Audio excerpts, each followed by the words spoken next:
today's video, we are going through the latest set that comes out this week. That's right, as of this video, it comes out this Friday. That is Shrouded Fable. Now, I know I've been away for a while.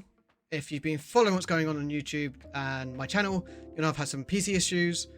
It's still technically ongoing, so if this video isn't up to scratch, I do apologize, but I'm trying to get videos back out there, including, hopefully, this Friday, I'll be going out and trying to buy one of each product. Make sure you subscribe to the channel, because then we'll be actually opening up all the products, maybe even the ETBs, because, well, we'll get into that issue in a bit. But for now, let's get straight into the set review of the most recent set that comes out this week, and that is Shrouded Fable. As you can see here, I'm just on the basic Pokemon website here, nothing too fancy, but it has the set on it. And what you will notice straight away from this tiny set, I think, before you get into what you call the secret rares, i.e. anything illustration up, it's like 94, and I think it's only like 150. No, it's not even that. We'll go into that in a bit, but yeah, it's a very small set. It's a very small special set in particular, so there are no booster boxes for this. It's still the normal sets that you would normally get. And before we actually get into the card, I just want to say, yes, it gets released this Friday. Some people have already got their hands on it. Be careful with prices. Don't just buy it now, or even on Friday and the weekend. Prices are normally inflated, and apart from, like, say, the odd card from a set, like the Greninja from the last set, most cards will go down. So I just want to put out there, just be careful when you do buy cards. So let's get straight into this set. Like I said, it's a small set, so it seems like there's hardly any from, like, the grass or fire. Well, there's only 3 fire ones, let's face it. In terms of these cards, none of these are that special. The whole United Wings deck, in terms of competitive, benefits from this, I guess, a little bit as an additional card to it. Especially being grass types. I don't believe it's got a grass type in it. That's probably something I'm missing, but yeah. Anyways, and unfortunately this Joltik is not the electric one, which we're all looking for in the set that's coming out in September. So nothing too special here of these cards. Obviously as a starter Pokemon, Violet. Some people might like Violet. I'm not a massive fan of this as a stage 1. But actually drawing a card for it if you want to use it to get to its next step is pretty good. Then go on to the Fire Hound or Houndoom. The actual cards themselves in terms of playability, nothing special. I am off. I mean, it's good to know there's still some future cards in this, because you'll see there's probably more ancient. Actually, is there more ancient in this? Ooh. If you hadn't guessed by now, I'm kind of going into this a bit blind, because, well, apart from some cards that I think everyone's seen because it's just been spoiled and is kind of the theme of this set, then yeah, I'm kind of going to blind. So there aren't many future or ancient in this, I believe.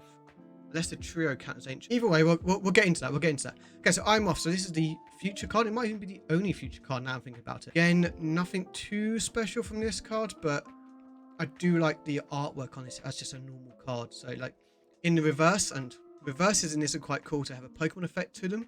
I'm not sure if the Pokemon effect works for the future ancient, though. That'll be interesting to see when I actually open them up. Like I said, hopefully Friday I'll go out, so the video should go live over the weekend. Fingers crossed, with like editing and bits and pieces and just filming at the moment. And before I forget, yeah, so 64. So it's not that many in the base set. Kingdra EX is the first EX we get to on this, and this has actually got potential to be a decent card competitively. It might be more of a niche combo deck. Obviously, getting the 3 Pokemon with this card onto your bench, so you can discard loads for Ultra Balls, etc., and loads of others. Getting Excalibur as one of them, and like the Palkia, V-Star, etc. Getting all the water energy on the Hydro Pump, and then bam, easy. It is a stage 2, however, so that is something to be wary of. Not bad. It's nice to see Kingdra getting some love. I know some people love the line of, you know, Horsey. He'll 30 damage from his Pokemon. It doesn't even do damage. That's just Horsey. Just how normal of a card it is. Seadra, which, let's face it, could just be a rare candy thing for this, or you have all 3, or you keep it up. Actually, the call for backup's not bad. Not a bad ability in the game, because it gets you the cards, which then you can use to discard to various other cards. And we get to the only electric type in the entire thing, and that is Reverum EX. It doesn't even, and it's a terrestrialized version, so yes, it's not even a true electric Pokemon, which, again, not sure what's going on there. So it is an electric Pokemon, but you cannot use like electric generator on it because it requires metal energy. I mean, you can use electric generator on it, but you still can attack with it. So hey, down to you. I think it's a terrible card personally, and I'm not a massive fan of the art. Unless in person this sort of yellow glows a little bit on the metal, not too fussed. Then we get into the Psychic, which is probably one of the biggest, outside of Dark, the biggest sort of subset height. And in particular, obviously you've got Drowsy and Hypno here, Cresselia, Sylveon, nothing too special. And then you get these lots. You've got Duskull as a card, seems pretty innocuous. I'm not sure you want the come and get you bit, but you never know. It's a Dusclops and Dusknoir. So if you've been following anything in the Japanese circuit, and obviously that's the format of going to Worlds, it's literally a few weeks from now. Dusclops and Dusknoir are the cards to be looking out for. Some of the biggest cards actually from this entire set. Goes into Charizard, and you get it up to Dusknoir, and you can sort of one-hit KO something. Can be anywhere, can be on the bench, etc. Finish off a Pokemon, and then because it dies and give your opponent a prize card, you play it with Charizard, and your Charizard does 30 extra damage. Some other little combos going on, but yeah, the fact that you can 1-for-1 with this, maybe even for 1-for-2 depending on what your opponent's playing, and then power up one of your other Pokemon for the attack, which might get you the 2 prizes. So, you know, it makes for 3 prize turns really easy. And it's quote unquote the best deck in the format, but we'll soon see that at Worlds that might not be true, but definitely a card to look out for. And I believe all 3 of these have, I want to say the entire line has illustration rares, but that will be down below. Like I said, I generally have no idea about this, but we're going to go for it. Then we get into fighting type Pokemon. Again, nothing special here. Krogunk, Toxicroak, Ursaluna, obviously Blood Moon Ursaluna. The ability is not too bad. When you place Pokemon from your hand onto your bench during your turn, you may attach up to 2 basic energy cards from your hand to this Pokemon. You don't just play 1 card, 1 more energy even. And I mean, it could be used as a 1 prize finisher, etc. But you know, for retreat, etc., it can get stuck in. It can get stuck on the active, so it is a liability. But actually, as a 1 prize, not too bad. Unfortunately, you don't see many fighting decks going on at the moment, so maybe one for the future.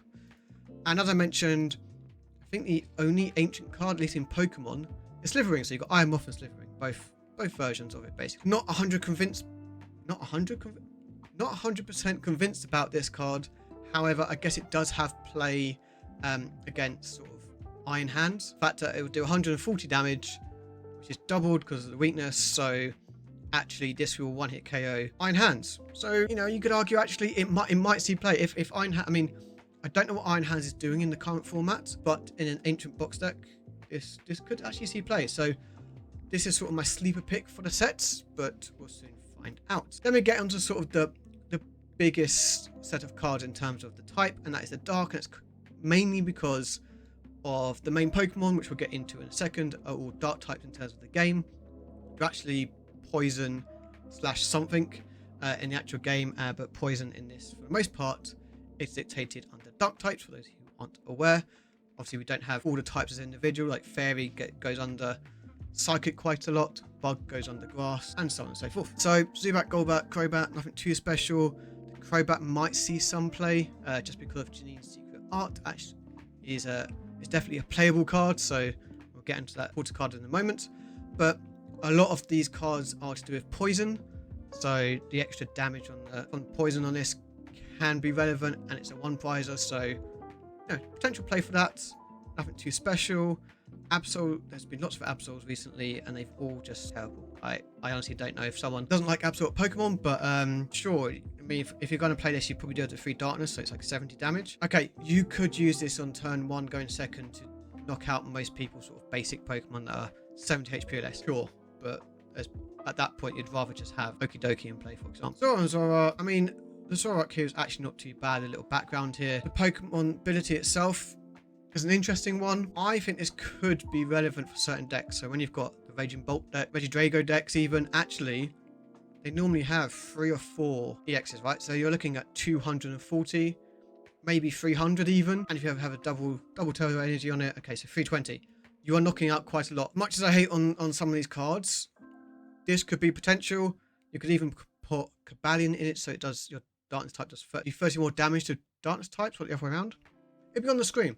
So that could be used in this as well. So 1 prize, that's a stage 1. I'm not saying it's going to see play in Worlds. If I was playing in Worlds, I might. Just saying. Inkay, Malamar, Yveltal. Again, I'm not going to go too much into these. Malamar one, okay.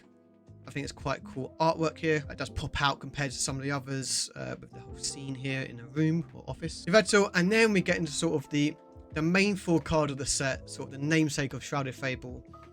The trio, and then the new mythic Pokemon, Petulant, or however you want to pronounce it. You guys can decide that one. Or you can just flame me in the comments below, whatever you want. So we'll spend a bit more time on these ones. So you've got Okidoki EX. So with its ability, it essentially allows it to poison itself, which makes its actual attack do double damage, essentially. So 260, which is enough to knock out most basic EXs. You can combine that with some other bits and pieces, battling against certain types. Kieran, if you want to do 290. There is the tool card, I believe, the poison one, the matcha something. It'll come down below. And you can get this Okidoki EX to do like 330 damage. So basically, you can knock out a Charizard EX. I mean, it's pretty good. And with all the support for the dark type Pokemon in this set and previous sets, pretty good card. And is sort of the main attacker of the new deck archetype, which is based basically all around these cards. So this will be a big one, and therefore it's like full art and got secret art. I think they've all got full arts and secret arts or illustration art. So definitely one to keep an eye on. Monkey Dory EX. This is an interesting one for me, essentially because you're always going to have Pokemon in play. It's a one prizer, even though it's a EX card, so it benefits from all the benefits of being an EX. So, you know, the HP, the ability, etc. But you're only giving away one prize for the most part. Fancy Cologne is just gone up in value. Its ability, it's that the attack itself is okay. It's nothing special, but if you needed to attack with it, you could. I don't see many decks playing lots of this, even in the new archetype, which is based around these three. But it's a nice card either way. Serendipity, again, apart from Okidoki, this card will actually see play in other decks. I want to say the Regidrago could play this, or Gardevoir. One of the two that plays this alongside Mew. In sort of the Darkness Pokemon deck of these three and Petrant, then obviously it's pretty good as well. The ability, if one of your Pokemon was knocked out last turn, during your opponent's last turn, you may draw 3 cards, but you can't use more than one. So even if you have 2 in play, you can do it once. And its ability does 100 damage to one of your opponent's Pokemon, so it can kind of snipe some Pokemon later in the day. And like I said, with the support of getting energy onto these Pokemon, it's actually really easy. This is kind of played more for its ability, like a one of index, but it's a good card to look out for. And then the card that kind of keeps all of those 3 together is Pokemon EX. And even without it being with those 3, it is kind of good in other decks. You know, you can have a one of in a Roaring Moon deck. This ability is, once during your turn, you may switch one of your benched Darkness type Pokemon, except another Pokemon EX and itself, with your active Pokemon. So great, you've got a switch option without having to use another item, gets around Snorlax, block, etc. If you do, the new active Pokemon is now poisoned. You can't use more than one subjugating chains ability each turn. So you can only do it once, fair enough. And it does poison them. Okay, poison them. So you build this up, switch this in, it's poisoned, you're doing 260 damage. Easy as. And that's kind of like the mini combo, if you want to say, with this and that. That's kind of how you want that to work. So go second, just so many, okay? And you put it into play, 260 damage. And basically you're carrying literally anything in the first couple of turns, right? And unless they can carry this, you could get 2 to 4 prizes just like that. It's really powerful. You've got a long drawn out game, it's getting down to the wire. Well, let's just read the attack of Irritated Outburst. So it's only 2 darkness energy, which is very easy, especially in the deck. This attack does 6 damage for each prize card your opponent has taken. This can do up to 300 damage. You then add something, I don't know, like Kieran, that's 330. Again, you've killed Charizard, which is one of the highest HP Pokemon. I know you've got stuff like Blissey, etc., but let's not get into that. So you basically, later on in the game, this can kill a lot. There's not much you have to do, and you want to play it anyway. Pure energy, again, it's easy. So I'm not saying Worlds is going to see a lot of this, but in terms of the archetype, and whether it sees play at Worlds or the next few tournaments afterwards, even the new set, I think this will be a mainstay going forward, and I am looking forward to seeing how people use it. So yeah, that's the sort of the main 4. We're going to sort out all arts and stuff as we go down this. And as you say, you know, we've got Metal, Dragon, and Normal in the last sets of Pokemon. There's nothing too much to talk about. Actually, I lie. I lie, guys. There's a lot to talk about still. So Genesect, I actually like the artworks. One of my favorite artworks for like a basic Pokemon list that's not in the EX, etc. And the fact that it stops other ace specs. So, you know, if you're playing lots of tools anyway in your deck, having this as a one-off to stop the ace spec, basically to stop that prime catcher or the unfair stamp, for example, could be really big. So chances card sees play. Again, don't want to toolbox with too much, but if your deck is just weak to that, then that's something you could do. And if it's already playing cards like Bravery Charm, for example, this could also see play. For me, that's really it in the metal. I know you've got Copper Raja here with, as long as Pokemon get support, your opponent can't play any standing cards with a hand. Right now, I don't think that's relevant. Maybe in the future. It's too much to set up his damage, personally. Yeah, not too thrilled with this, but I thought I'd point it out anyway. I know there's a lot of fans of Pokemon that do like Copper Raja. Let me get into the Dragon. Actually, the Dragon types are really good in this, and I'll tell you why. Again, this is based on competitive Pokemon, etc. This line here, Axu, Fraxure, and Haxorus. So Fraxure isn't too special. The unnerve ability is actually quite cool. It kind of gives it a bit of protection if you want to use this stage 1 to sort of go into stage 2 instead of rare candy, depending on how you play it. But it is Haxorus itself that has a potentially just a one-hit KO on anything. So its ability, its first attack is bring down the axe. If your opponent's active Pokemon has any special energy attached to it, it is knocked out. Obviously, I don't know how the interaction works with Mist Energy. I'm sure there's better people out there who play the game that know how the action, if this overrides that, or if Mist Energy still protects it. But great ability. Yes, it's a stage 2, which kind of like you have to put some commitment into it if you want to play it. Get onto it, actually how you get around it in a second. And then Kyurem. Now this has been been called the Lost Box Killer, and that's basically because Plasma Bane. If your opponent has any cards in a discard pile that have Colress in the name, well, they're gonna play Colress. They want to get the Lost Box going. It's gonna be difficult for them not to. This Pokemon can use the Triforce attack for just 1 colorless energy. Now, that in itself is an amazing attack. Okay, like specifically at the moment against Lost Box. But then let's read what the Triforce actually does. Discard all energy from this Pokemon. So, do you really want to be discarding 5 energy or just a 1? This attack does 110 damage to 3 of your opponent's Pokemon. So that's essentially going to snipe all the low HP Pokemon like Comfreys and Sableyes, etc. on your opponent's side of the board. And if you can do that just for 1 energy losing, well, amazing, right? Absolutely amazing. Not to mention the artwork in this is actually quite cool as an artwork. So, again, I do like it as a card. And it's going to be easy to get hold of, which makes that a lot easier because it's just an uncommon. I know, right? One thing I failed to mention about these 2 cards, however, is they are dragons. And why is that relevant? Well, you've got the Regidrago deck. You've got the Regidrago deck. You've got the Regidrago deck. And therefore, you don't need the stage 1, stage 2 Pokemon. You can just put 1 of each of these, or 2, mainly 1 of each, into your deck. And then when you want to use the Haxorus ability or the Kyurem, you just attack with the Regidrago. Jobs are good. Now, you still have to discard your energy off Regidrago, so there is a cost to that, getting rid of all 3 energy on it. If you've got no way of getting that back or sort of recovering from that, it's not always the easiest, but it could win you the game. It's 3 prizes potentially. Your turn 2, you know, you could snipe an entire bench. Obviously, Manaphy stops it, but those decks are also playing Canceling Clone, so you put Manaphy in the active. Canceling Clone, boom. Like I said, Canceling Clone is going to be the best card at Worlds. Point out there. And then Haxorus is there kind of as a toolbox for certain decks that do play some special energy, whether that's the Neo energy, for example, or just some of the others like Mist. Well, again, Mist Energy, I don't know how it works, but double Turbo Energy, for example. So really powerful cards. And then there's not really a lot to talk about in terms of the basic normal Pokemon going through. That is until we get to the illustration rares, which we'll get onto in a minute. So let's go on to, let's not reveal those bottom ones. Let's get on to the trainers. And as you can see, there's not actually that many trainers and quite a lot of ace specs, comparatively speaking. So Academy at Night, I think, is the only stadium. Once during each player's turn, that player may put a card from their hand on top of their deck. Could be useful in certain scenarios because you want to draw it later. You want to hide your hand. You want to hide your hand, especially from the control decks. You know, Eri, for example. I doubt it was actually see much play, but you know, it's a nice card. This is what I'm talking about.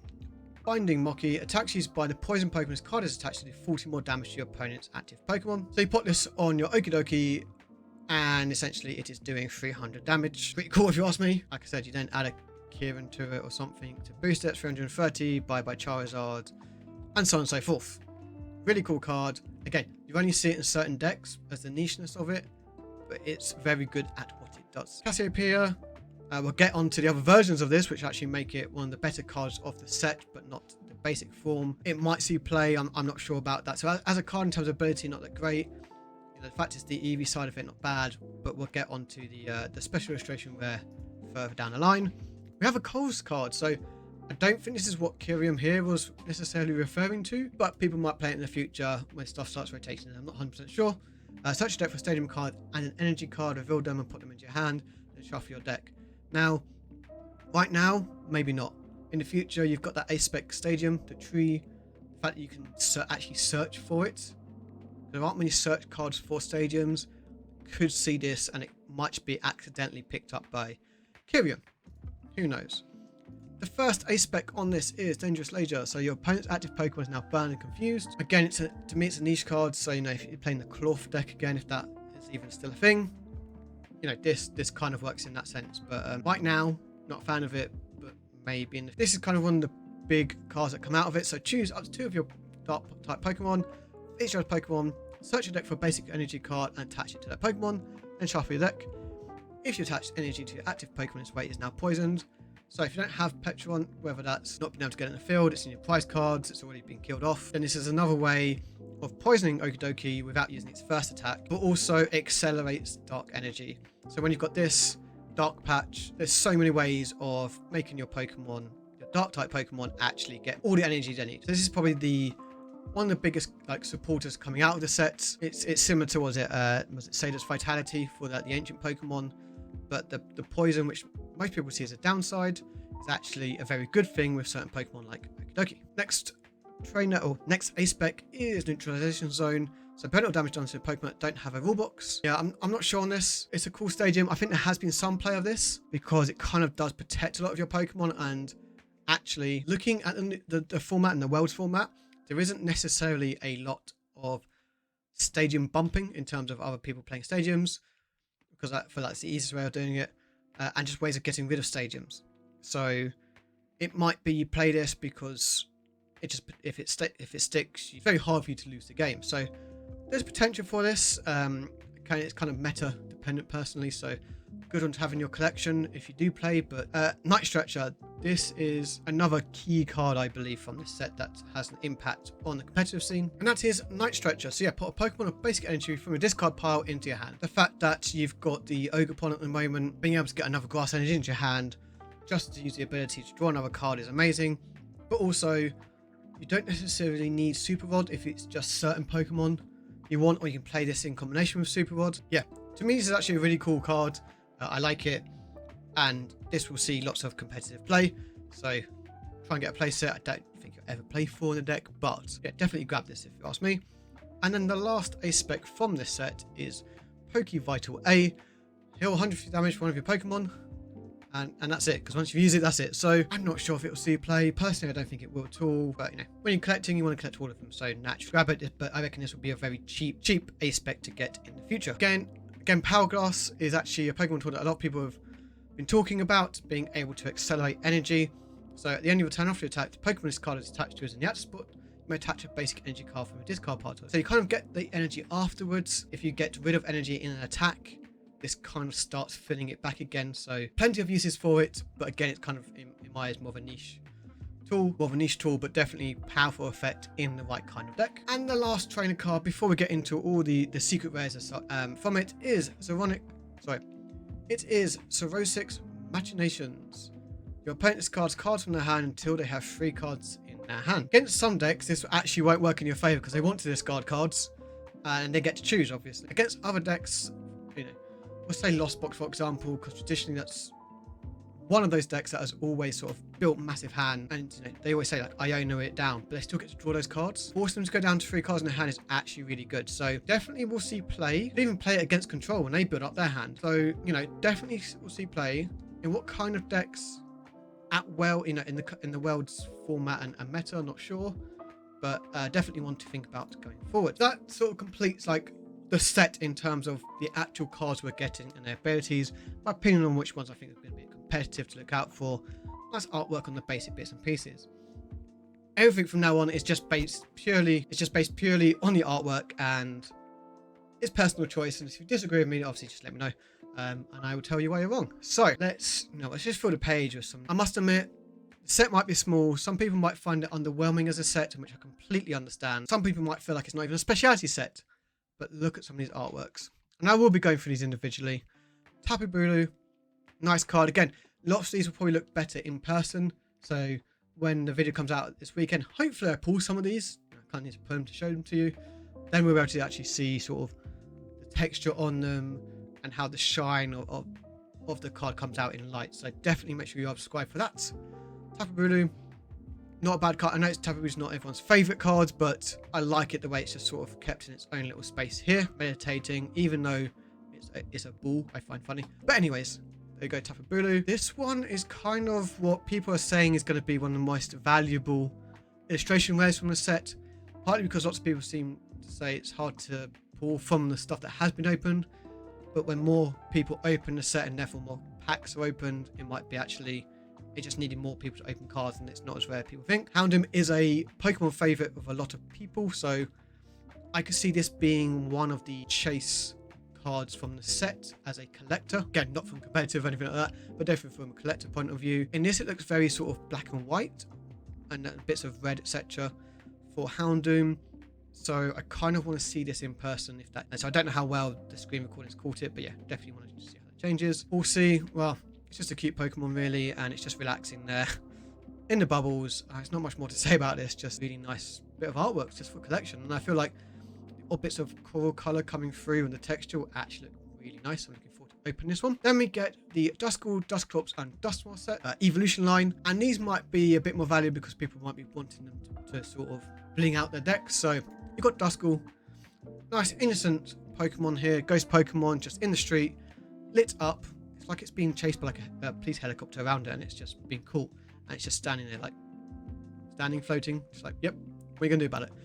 But anyways, but yeah, again, sort of the colours, obviously, you know, I actually don't know what colour it is, being partially colourblind, but let's go for some purples and stuff because it's dark blue. I don't know. Anyways, it looks quite cool at being, assuming dust. Yeah, let's go with that. Yep. Yeah, no, really nice, quite like simple, but done really well compared to some of the others that have got quite a lot on the artwork. Dusclops. So again, as you can see, this is all sort of in a house. Maybe it's growing up with the kids, etc. That kind of thing. So it's a storyline evolution set, which we've seen before about the whole Gardevoir from Scarlet and Violet base, I believe. So again, you get more greens in this. Yeah, we'll go with that. And if it's not, please let me know. Again, nice artwork, and then we're going to Dusknoir, and it's kind of like completes it, right? Not much more to say, but I just feel like, you know, it's in the house, it's built, it's clearly evolving and growing up with a family, is my assumption. And yeah, so there's a chance that these three, in particular Dusknoir, might be a bit more expensive. That's just because competitive. Once Worlds will make cards fluctuate up and down a little bit just to see them play, but yeah, potentially could be one of the more expensive basic illustrations. Cresselia kind of just pops just from the colours. So again, in person, I reckon this will look really good. So yeah, this is definitely on paper like this. One of the good, in person 100%. Right.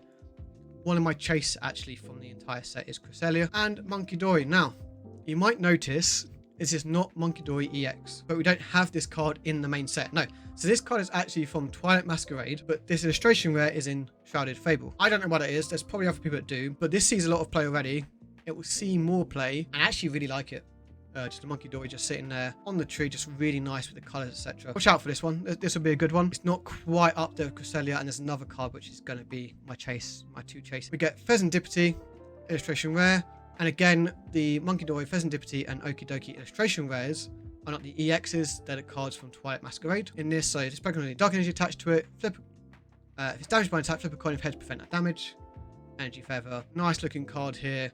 And it kind of, I think it's probably the best card that makes Pheasantipity actually pop as a Pokemon compared to some of the other artworks even. And then we have Okidoki, which I have actually opened in Japanese. Mask of Change, wasn't it? So there we go. So make sure you watch that video when I actually get this.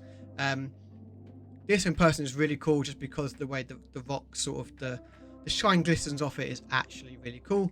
And again, with a darkness energy attached to it, it gets more HP and attacks used to do 100 more damage to your opponent's active Pokemon. Aurora, I know a lot of people have said this is one of their favorite cards.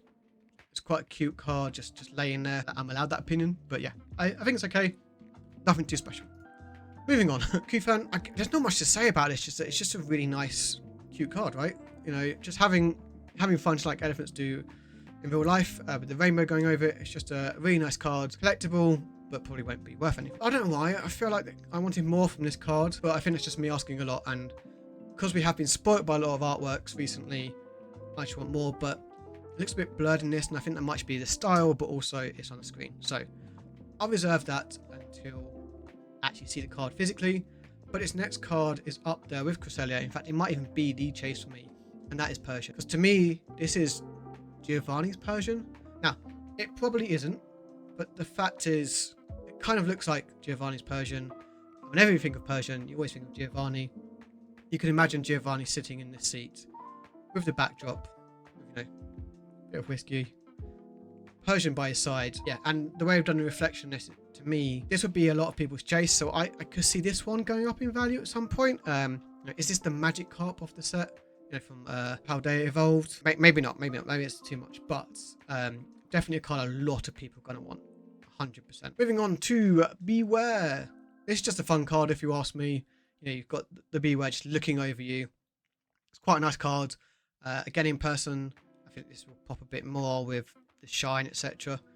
But this is a really fun card to look at. So I like a lot of these. They're all fun cards, the illustration rares. So yeah, I'm pretty happy with the illustration rares. I don't know how easy it's going to be to open it based on not having many of them and the pull rates, but that's for another day. Next we get into the full arts. I'm going to skip past these pretty quickly because, okay, Kindred EX, nothing too special there. River Room EX, and this is the terrestrialized version of it, and it's the only terrestrialized card in the set, I believe. So there you go, that's the full art, is what we've been used to. Full art Okidoki EX, again, nothing too special. Monkey Door EX, again, nothing too special there. Serendipity EX, to be fair, this is my favorite out of those three. Again, nothing too special, however. And the last full art Pokemon is Petron EX, which out of the full arts is probably the best one. But that's not saying a lot because the full art Pokemon aren't special. Full art Pokemon trainers. Here we go. So we've got Cassiopeia. Not too bad. Not too bad. This is not the one people want though. That's just going to put it out there. Colossus Tenacity. Fairly simple, kind of that style. Popping out a little bit. Yep, used to that. Used to that. Clean Secret Art. This one will be a popular one because it's the only other version to it. There's no secret rare for it. No secret rare for it. So that, you know, this could be one of the more popular full arts and more expensive full arts from the set, depending on pull rates, but I doubt it'd be too expensive because it's just a full art. And then we get Solar 6 Machinations. Me, this is underwhelming. Oh, I've just done the whole. Anyways, yeah, underwhelming, but it's still a nice card. Then we get on to the secret rares, which is where everyone is probably going to be looking towards. So you've got the main lot. So Okidoki EX. I'm not gonna lie, I'll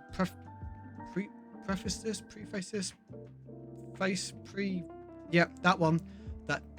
I'm actually a fan of these secret art rares. Personally, I'm not that excited to open them, which I guess is why some people don't really like this set. I think it's, to me, the opening these, apart from some coming up, is actually in the illustration rares, which isn't necessarily a bad thing. But you know, when I open up a secret rare, personally, I want it to be really good. Just don't do it for me. Let me know if I'm wrong. You know, if you disagree, you can definitely say it. You know, Monkey Door EX. It's nice. Don't get me wrong. Is it a secret rare? Not convinced personally. Again, to me, Serendipity is the best one out of the three. I'm not saying it's my favorite Pokemon out of the three. I actually prefer Okidoki, but in terms of the artwork, Serendipity, again, nothing too special. And then for whatever reason, you get those three, and then Petron EX secret art, and actually looks really good. Yeah, so I feel like they put all the effort into this one and not the others, but that's just, again, it's my opinion. So if you disagree, let me know, but I do want this one as a secret art. This is my secret art rare that I want to open. This to me looks really good. And then what I think will be the chase card of the entire set is this Cassiopeia here. Why? Well, actually, in person, I've seen a couple of people open this on YouTube already. It looks pretty cool. You've got Sylveon in the back here. You've got an Eevee Pokedex case. Like, come on, what more do you want? Like, it's pretty cool, and like looking through the screen and that. But yes, so I can see this being the big card of the set, and even then I'm not convinced it's going to be that expensive, depending on the pull rates. Then we go into the golds. So we've actually got 5 gold cards from this set. Bearing in mind this set is not massive. It is what, 100 cards, if that. We'll find out in a second. And 5 gold cards. So actually, that's pretty high if you ask me. So unfortunately, it shares the same thing as the secret art rares for the most part in terms of like putting it. So people might go for the Petron EX in gold because you might just play a 1-of in your deck and sort of bling it out. But actually not a bad Pokemon in gold. You know, some Pokemon when they're done in gold don't like that. I just think the way it's kind of like separated out as the Pokemon is and the colours differentiating from the gold looks really nice. Then we've got, which is probably going to be the most expensive gold card from the set, is Earthen Vessel, just because it's played so much competitively. And people like to bling out the decks. They like to go to Worlds, they like to go to big tournaments, and like to play with all gold cards and illustration rares, etc. And it's such a playable card that yeah, this card here will be very expensive. Hourglass. I don't know why this is a gold card personally. I think because of the whole yellow part of it, this doesn't. It looks too similar to the background to me and that, but I'll let you guys make your own opinion. But I won't be too excited to open this personally. And then, like with any sets, you normally get 1 or 2 energies that's in gold. So the big one here is gonna be Dark Energy, because what a set is based around 3 to 4 Pokemon that are all Dark types in the card game. So Yeah, there we go. It had to be done right. It had to be done. And then we have Metal Energy. Now, I'm not sure why. Maybe because we haven't had one in Scarlet and Violet yet. I want to say we've had... Every energy has now had a gold in Scarlet and Violet era. Yeah, we'll do that. And as you can see down here, 99. That's right. This set is only 99 cards. So, in terms of the amount of cards, it should be easy to complete. But I have a feeling that with the pull rates on this, it's not going to be that easy. And because actually you've got 5 golds, you've got 5 secret art rares, and they kind of share that pool in terms of like chances of pulling it in a pack. You might be able to complete the first 64 cards of the base set really easy. But collecting all the illustration rares, full arts, etc. might be more difficult than people realize, just because opening the specific one you want with the limited number that are around and the pull rate could be difficult. So definitely something to think about. That is my opinion on the set. That is the sort of set review guide to sort of what I think is going to be playing in competitive, some bits and pieces regarding money. But again, that's just my opinion. I have no true idea what's going to happen out there. But make sure you are subscribed to the channel, because I'll be opening up some of these products, hopefully one of each of the new products, potentially even the ETB, because in the UK, I believe some people are getting the allocation of ETBs. Seems like a bigger problem in the US, but don't quote me on that. When I open one on the weekend, I apologize. Like I said, make sure you're subscribed, and I'll see you in the next one. I'm so glad to be back. Take care, guys.